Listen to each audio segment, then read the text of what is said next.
Hello दोस्तों आज मैं बात करने जा रहा हूं CAMS computer age management system के शेयर के बारे में। और सबसे पहले न्यूज की डिस्कशन करते हैं, जो न्यूज कुछ दिन पहले यानी 7 नवंबर 2022 को आई थी मोतीलाल ओसवाल की तरफ से। मोतीलाल ओसवाल कहता है कि कैम्स में बाय कीजिए क्योंकि इसका टारगेट 2900 रुपए है।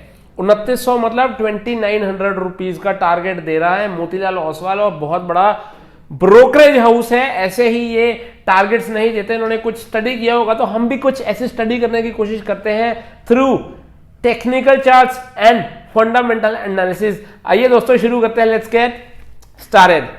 सबसे पहले आपको इंट्रोडक्शन देता हूं, कंपनी करती क्या है कैम्स। काफी लोगों को इसके बारे में नहीं पता होगा। कंप्यूटर एज मैनेजमेंट सिस्टम यानी कि CAMS limited is technology driven financial infrastructure and service provider. It is India's largest registrar and transfer agent of mutual fund. Mutual fund का सबसे बड़ा रजिस्ट्रार और ट्रांसफर एजेंट है ये company. As per the CRISIL November 2019 report, it has 69.4% mutual fund aggregate market share. तो mutual fund की industry का 69.4% का जो शेयर है वो कैम्स के पास है। तो यार बड़ा अच्छा काम है कंपनी का, बिजनेस बहुत अच्छा है कंपनी का। म्यूचुअल फंड का इंडस्ट्री हिंदुस्तान में ग्रोथ बढ़ती जा रही है धीरे धीरे। हिंदुस्तान में लोगों को जैसे ही अवेयरनेस आ रही है ना म्यूचुअल फंड की, तो जैसे ही म्यूचुअल फंड की इंडस्ट्री बढ़ेगी वैसे ही ये कंपनी का कारोबार बढ़ता जाएगा।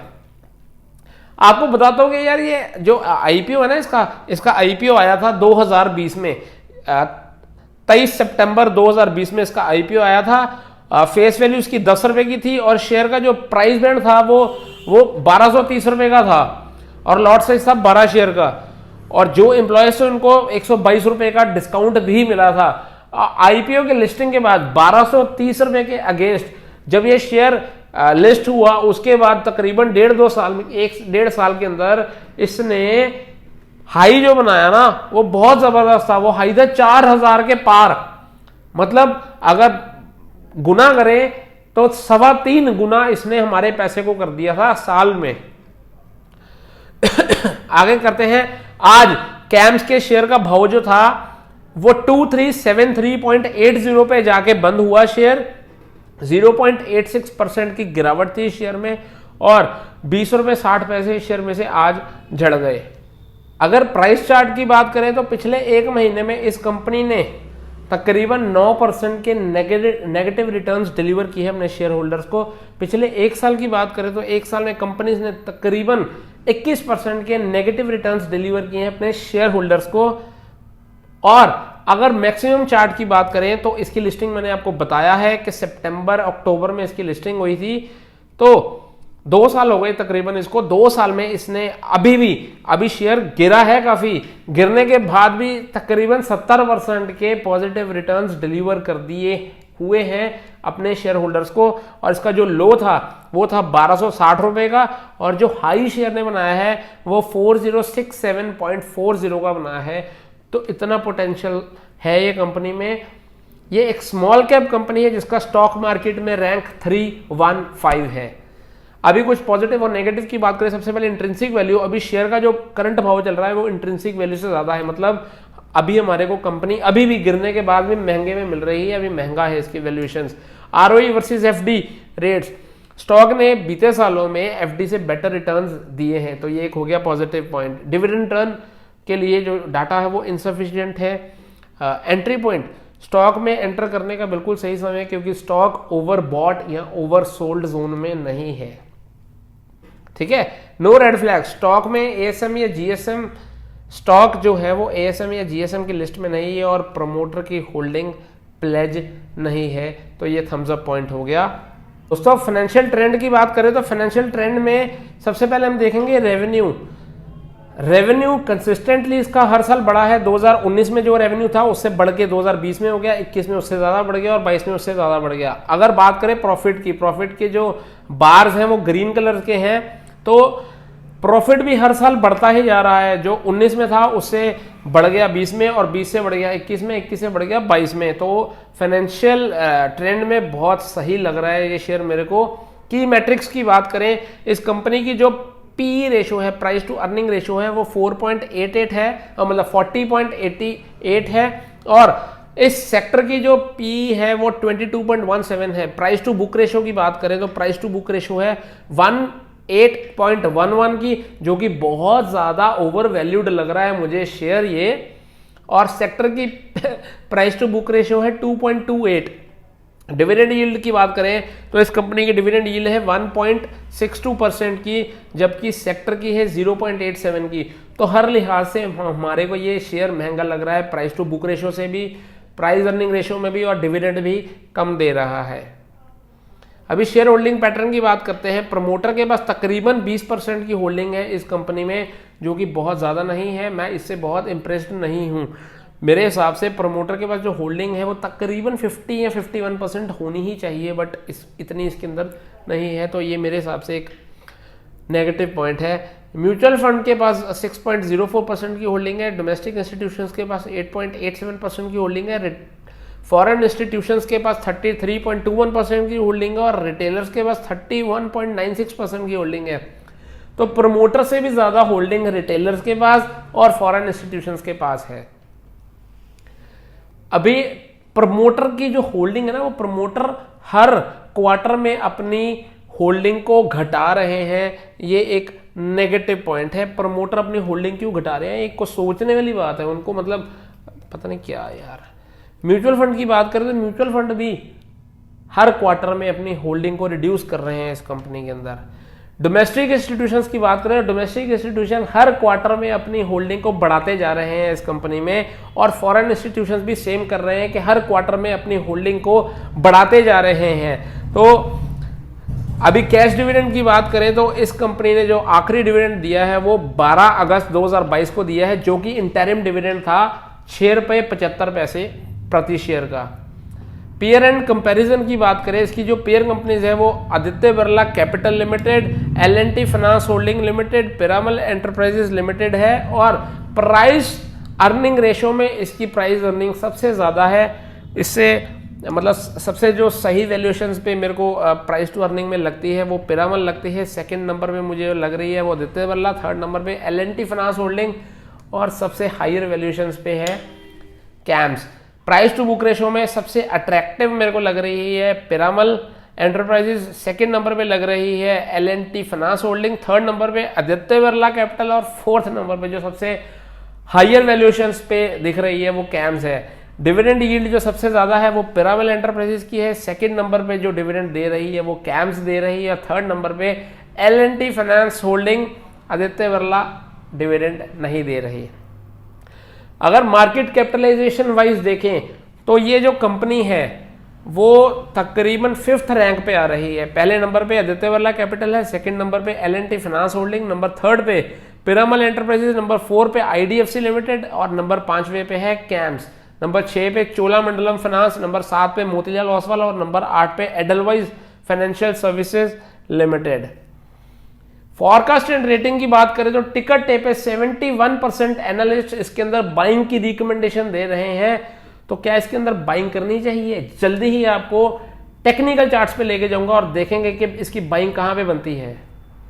अभी कुछ और पैरामीटर्स बता रहा हूं। ROE रिटर्न ऑन इक्विटी इसकी बहुत अच्छी है 56.09, ROCE return on capital employed जो है 71.20, अगेन बहुत बढ़िया। बुक वैल्यू जो है ना इसकी, जो फेयर वैल्यू जो किताबों में इसकी वैल्यू आ रही है वो 136 रुपए आ रही है, और अभी शेयर कहां पे चल रहा है एक बार कमेंट बॉक्स में बता दीजिए। तो फेस वैल्यू मैंने आपको बता दिया 10 है। अब आपको सीधा लेके जा रहा हूं टेक्निकल चार्ट पे। सबसे पहले ये चार्ट देखिए, ये चार्ट पे मैंने एक जो रेड लाइन बनाई है ना वो ट्रेंड लाइन ड्रॉ की है। जब से शेयर लिस्ट हुआ है बार बार शेयर ऊपर जाता है, फिर ट्रेंड लाइन को टच करता है, फिर ऊपर जाता है, फिर नीचे आता है, ट्रेंड लाइन को टच करता है, और अब जो लेवल्स इसके सपोर्ट के आ रहे हैं ना, जो नीचे सपोर्ट है इसके पास, वो लेवल्स है 2300 रुपए के। अभी शेयर कहां पे 2370-80 के आसपास है, और 2342 रुपए आज इसने लो लगाया है। 2300 की इसके सपोर्ट का जोन आ रहा है। अगर वो लेवल पे मिले ना तो यार बाय कर लेना। क्या कर लेना? बाय कर लेना इसको। अगर आप लॉन्ग टर्म इन्वेस्टर हैं, फिर शॉर्ट टर्म के लिए नहीं बोल रहा मैं, अगर लॉन्ग टर्म अगर आपका ध्यान है कि यार मेरे को कैम्स का शेयर बाय करना है, तो आप 2300 के लेवल के आसपास बाई कर लीजिएगा, वहां पे सपोर्ट जोन है इसकी बहुत अच्छी। अब ये चार्ट देखिए, ये चार्ट पे मैंने रेजिस्टेंस की जोन बनाई है और ऊपर वाली ट्रेंड लाइन को जोड़ा और रेजिस्टेंस की जोन बना दी। इसकी जो रेजिस्टेंस की जोन आ रही है वो 2600 के लेवल के आसपास आ रही है। तो सपोर्ट 2300 पे है, रेजिस्टेंस 2600 पे है, और अगर ये दोनों लाइंस को हम जोड़ देते हैं ना तो ये एक सिमेट्रिकल ट्रायंगल बन रहा है, और सिमेट्रिकल ट्रायंगल का ना ब्रेकआउट हुआ है ना ब्रेक डाउन हुआ है। शेयर अभी कंसोलिडेट कर रहा है। अब देखते हैं कि आने वाले दिनों में शेयर ब्रेक डाउन करेगा या ब्रेकआउट करेगा। न्यूज तो जो मोतीलाल ओसवाल है उसने तो इसके अंदर बाइंग की रेटिंग दे ही दी है।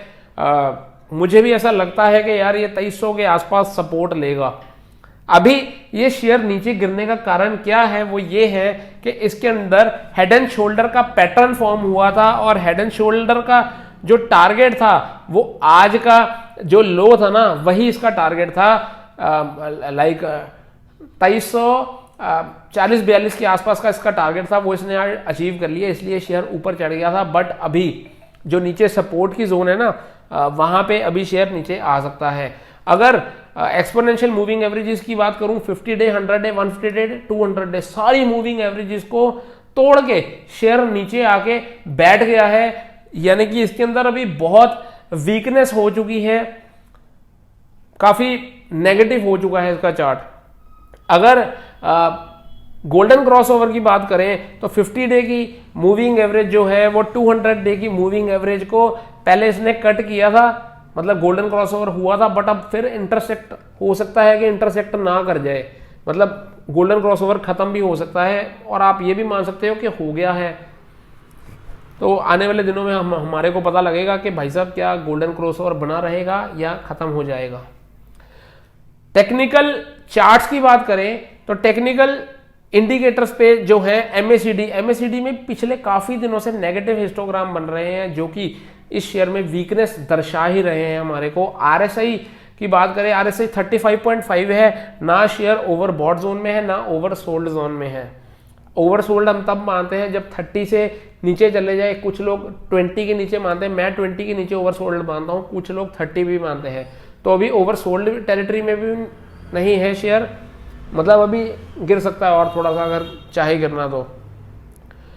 वॉल्यूम की बात करें तो वॉल्यूम बहुत ज्यादा आ रही है, इसलिए शेयर के अंदर आपको रोज कुछ ना कुछ गिरावट देखने को मिल रही है। डीएमआई की बात करें, डीएमआई में जो ब्लू लाइन है ना वो स्ट्रेंथ की लाइन है, और स्ट्रेंथ कब होती है जब 25 से ऊपर चले जाए ना ये, तो स्ट्रेंथ इसके अंदर आ जाती है। बट नेगेटिव चीज ये है कि जो स्ट्रेंथ आ रही है ना वो सेलर्स के साथ आ रही है। सेलर्स की लाइन है येलो लाइन, और ग्रीन लाइन है बायर्स की। बायर्स नीचे जाते जा रहे हैं, सेलर्स ऊपर आते जाते जा रहे हैं, और उसको स्ट्रेंथ कौन दे रहा है? ब्लू लाइन, जो कि स्ट्रेंथ की लाइन है, एडीएक्स की लाइन है।